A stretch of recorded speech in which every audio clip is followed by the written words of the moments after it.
La blague, c'est quoi? C'est que quelqu'un est allé chercher un emploi dans une grosse structure.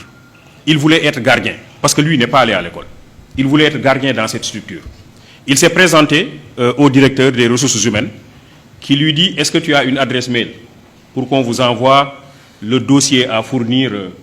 Le monsieur dit: j'ai pas d'adresse mail. On lui dit: donc tu ne peux pas être gardien chez nous, parce que ça c'est le minimum, il faut avoir une adresse mail. Le monsieur part et en rentrant, il voulait acheter une barre de cigarettes et il a vu qu'il n'avait pas de boutique sur toute la ruelle.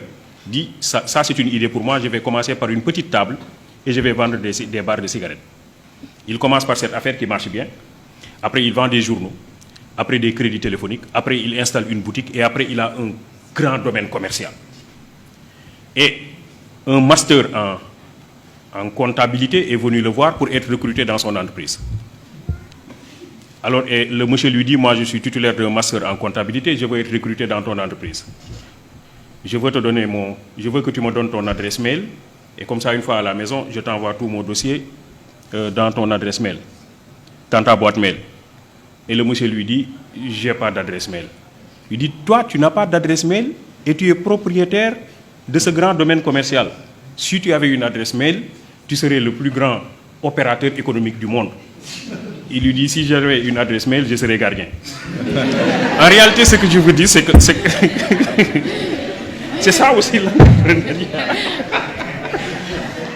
L'idée, c'est quoi? L'idée, c'est se connecter à soi.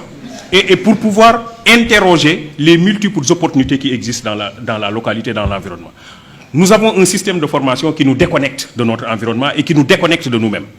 Parce que justement, l'école que nous avons héritée de la colonisation développe des curricula qui ne nous réconcilient pas toujours avec nous-mêmes. Et qui, pire, développe un complexe d'infériorité par rapport à l'autre. M. Diop parlait tantôt du benchmarking pour aller chercher chez les autres des choses qu'ils font et qui ne sont pas toujours adaptées à nos propres problèmes. En réalité, c'est cela aussi, c'est ce complexe d'infériorité. Les autres font